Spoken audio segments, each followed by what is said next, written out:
बात है। एक हरे भरे जंगल में एक रूही नाम की बकरी अपने 7 छोटे बच्चों के साथ रहा करती थी। वो अपने सातों बच्चों से बहुत प्यार करती और उन्हें बड़े लाड प्यार से रखती और उनका अच्छे से ध्यान रखती। रूही बकरी को खाना लाने अक्सर घर से बाहर जाना पड़ता था। तब वो अपने छोटे छोटे बच्चों को घर में ही अकेले छोड़कर चली जाती। एक दिन जब रूही बकरी को खाना लेने बाहर जाना होता है तो रूही बकरी अपने सातों बच्चों से कहती है, मेरे प्यारे बच्चों, मेरी बात ध्यान से सुनो। मुझे तुम लोगों के लिए खाना लेने बाहर जाना है। सब ध्यान से रहना, क्योंकि मैंने सुना है इस जंगल में एक भेड़िया घूम रहा है। वो बड़ा ही खतरनाक है। अगर उसने तुम सबको देख लिया तो वो सबको खा जाएगा और वो बड़ा शातिर है। वो किसी के भी रूप में आ सकता है। उसकी आवाज बड़ी ही बेसुरी है और उसके पैर भी बहुत काले हैं। तुम सब अपना ध्यान रखना। ठीक है अम्मी, हम दरवाजा नहीं खोलेंगे और हम सब अपना ध्यान भी रखेंगे, पर हमें कैसे पता चलेगा कि दरवाजे पर आप हो? मेरे बच्चों, जब मैं दरवाजे पर आ जाऊंगी तब मैं गाना गाऊंगी। मेरे नन्हे मुन्ने बच्चों, दरवाजा खोलो। तुम्हारी अम्मी आई है, तुम्हारी अम्मी आई है, मजेदार खाना लाई है। रूही बकरी और उसके सातों बच्चों की बातें भेड़िया पेड़ के पीछे छुपकर सुन रहा होता है। क्या बात है, अगर ये सातों बच्चे मुझे खाने के लिए मिल जाएं, तो मजा ही आ जाएगा। फिर रूही बकरी घर बाहर खाना लेने चली जाती है। दरवाजे पर आता है और गुनगुनाना शुरू कर देता है। मेरे नन्हे मुन्ने बच्चों, दरवाजा खोलो, तुम्हारी अम्मी आई हैं और खाना मजेदार लाई। गब्बर भेड़िए की आवाज सुनकर रूही बकरी के सातों बच्चे कहने लगते हैं, अरे अम्मी आ गई और वो हमारे लिए खाना लाई हैं। तभी एक सबसे छोटा बच्चा अपने भाई बहनों से कहता है, रुको, माँ इतनी जल्दी कैसे आ सकती हैं? ये आवाज तो हमारी अम्मी की नहीं हो सकती। हमारी अम्मी तो कितना मीठा गाती हैं और ये आवाज तो कितनी कड़वी और बेसुरीली है। हाँ, तुम सही कह रहे हो, ये हमारी अम्मी नहीं हो सकती। तुम सही कह रहे हो, ये आवाज हमारी अम्मी की नहीं हो सकती। हमारी अम्मी तो बहुत ही मीठा गाती हैं। बाहर खड़ा गब्बर भेड़िया हैरान हो जाता है और बच्चों से कहता है, नहीं मेरे बच्चों, मैं ही तुम्हारी अम्मी हूँ। देखो, मैं तुम्हारे लिए खाने में क्या क्या लाई हूँ। नहीं, तुम हमारी अम्मी नहीं हो सकती। फिर सभी रूही बकरी के सातों बच्चे उस गब्बर भेड़िया से कहते हैं, तुम जो भी हो, तुम यहाँ से चले जाओ। तुम हमारी अम्मी नहीं हो सकती। तुम्हारी आवाज तो बहुत ही कड़वी है और गधे के जैसी बेसुरी। तुम हमारी अम्मी नहीं हो सकती। ये कहकर सभी बच्चे जोर जोर से हंसने लगते हैं। ये सुनकर गब्बर भेड़िया अपने दांत पीसकर रह जाता है। ये बच्चे हैं या शैतान? उन्होंने मुझे पहचान ही लिया। मुझे कुछ सोचना पड़ेगा जिससे ये सभी बच्चे मुझे अपनी अम्मी मान लें और दरवाजा खोल दें। फिर वो भेड़िया वहाँ से चला जाता है और मन ही मन सोचने लगता है, ऐसा क्या करूं जिससे मेरी आवाज मीठी हो जाए और सुरीली भी। हाँ, शहद पीने से मेरी आवाज मीठी और सुरीली हो जाएगी। गब्बर भेड़िया को लगा था कि शहद पीने से उसकी आवाज बकरी जैसी मीठी और सुरीली हो जाएगी और फिर वो मधुमक्खी का छत्ता ढूंढकर उसमें से शहद निकालकर पी जाता है।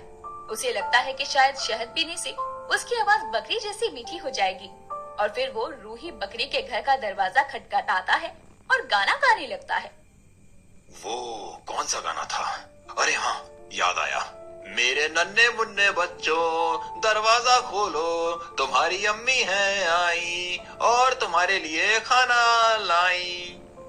गब्बर भेड़िए की आवाज सुनकर रूही बकरी के बच्चे कहने लगते हैं, अरे लगता है अम्मी आ गई। दरवाजा खोलते हैं, देखते हैं माँ क्या लाई। तभी रूही बकरी का छोटा बच्चा कहता है, रुको, ये हमारी अम्मी नहीं हो सकती। पहले मुझे तसल्ली करने दो, ये हमारी अम्मी है भी या नहीं। तुम हमारी अम्मी नहीं हो सकती। तुम्हारे पैर तो काले कलूटे हैं और हमारी माँ के पैर सफेद। चले जाओ यहाँ से, तुम हमारी अम्मी नहीं हो। ये सुनकर भेड़िया गुस्से से लाल हो जाता है। अरे ये बच्चे हैं या आफत, इन्हें पता चल ही जाता है कि मैं कौन हूँ। फिर गब्बर भेड़िया गांव में जाकर एक किराने की दुकान पर चुपके से आटे की बोरी में पैर डालकर अपने पैरों को सफेद कर लेता है, जिससे उसके पैर बिल्कुल बकरी की तरह सफेद हो जाते हैं। अब देखता हूँ कि ये बच्चे दरवाजा कैसे नहीं खोलते। फिर वो भेड़िया रूही बकरी के घर के बाहर जाकर उसके पैर भी सफेद दिखाई देते हैं, जिससे वो अपने भाई बहनों से कहता है, हाँ, इस बार अम्मी है और इसके पैर भी सफेद हैं, हमारी अम्मी जैसे। तभी सबसे छोटा बच्चा अपने भाई बहनों से कहता है, रुको, नहीं नहीं, ये हमारी अम्मी नहीं हो सकती, हमारी अम्मी इतनी जल्दी नहीं आ सकती। लेकिन उसके भाई बहन अपने छोटे भाई की बात नहीं मानते और दरवाजा खोल देते हैं। और दरवाजा खोलते ही गब्बर भेड़िया जोर से चीखता है, बाबा भेड़िया।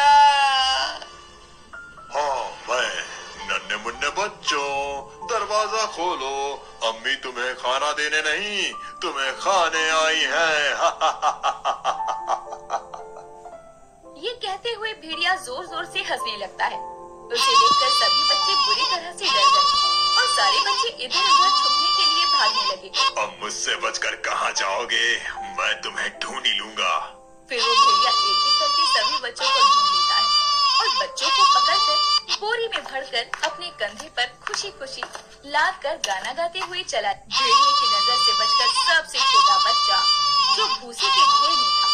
तभी रूही बकरी जब दरवाजे पर आती है तो वो घर का हाल देखकर घबरा जाती है। अपनी अम्मी की आवाज को पहचान कर भूसे के ढेर में छुपा हुआ बच्चा निकल कर बाहर आता है और अपनी अम्मी से लिपट कर रोने लगता है। अम्मी, वो भेड़िया सबको उठा कर ले गया। छोटू, तुम्हारे सभी भाई बहन कहाँ हैं? फिर छोटे बच्चे ने सारी बात अपनी अम्मी को बताई। जब रूही बकरी ये बात सुनती है तो गुस्से से लाल पीली हो जाती है। उस भेड़िए की इतनी जरूरत, वो मेरे बच्चों को उठा कर ले गया। चलो मेरे साथ, उस बदमाश भेड़िए को जाकर ढूंढते हैं। उधर भेड़िया जल्दी जल्दी चले जा रहा था और कुछ देर बैठकर आराम कर लेता हूँ। वैसे भी बच्चे बोरी में बंधे हैं, भागकर कहाँ जा सकते हैं। फिर वो भेड़िया पेड़ के नीचे बोरी को रखकर सो जाता है। रूही बकरी अपने बच्चों को ढूंढते हुए जा रही थी। तभी उसे भेड़िए के खर्राटे की आवाज सुनाई देती है तो वो पेड़ के नीचे रखी बोरी को देखती है जो हिल रही थी। उसे देखकर उसकी जान में जान आती है। अल्लाह का शुक्र है कि मेरे बच्चे सही सलामत हैं। फिर रूही बकरी चुपचाप जाकर बोरी का मुंह खोल देती है जिससे सारे बकरे बाहर आ जाते हैं। फिर सबसे छोटा बकरा एक बड़ा सा पत्थर उठाता है और बोरी में डालने लगता है। उसे देखकर बाकी के बच्चे भी पत्थरों को बोरी में डालकर भर देते हैं। फिर रूही बकरी चुपके से बोरी का मुंह बांधकर अपने बच्चों के साथ छुपकर नजारा देखने लगती है। तभी कुछ देर बाद भेड़िए की नींद खुलती है। सोते हुए बड़ी देर हो गई, अब घर चलता हूँ, दावत खाता हूँ, आज तो मजा ही आ जाएगा। भेड़िया बोरी कंधे पर रखकर चले जा रहा था और मन में सोचने लगता है, या अल्लाह, ये बोरी इतनी भारी कैसे हो गई? फिर भेड़िया मन में सोचता है,